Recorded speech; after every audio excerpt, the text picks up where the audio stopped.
And I want to talk about what the mayor's been saying because he said that the communication that he posted that you took issue with is part of an executive order that came from the previous administration, and then he just amended that executive order to speed up the timeline regarding immigration communications from 3 days to 1 day. What do you make of that? He's saying, hey, you know what, this was part of the past administration. Well, the Nashville mayor is a woke activist, and so he is on the wrong side of this conversation.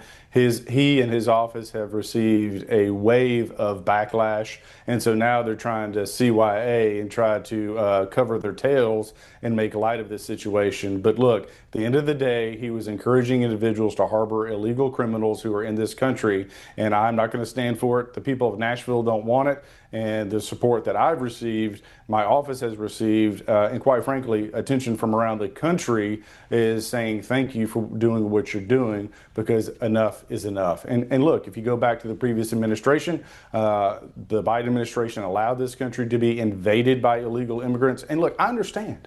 I understand that people want to come here to have a better life, they want a better future for their children or their future children.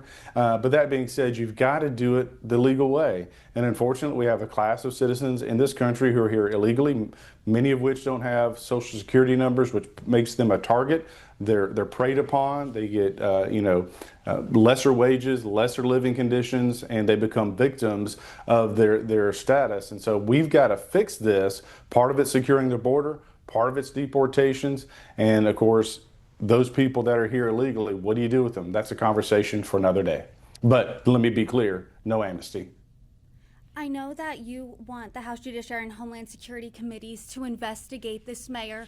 Have they been receptive to that call? What are those conversations looking like?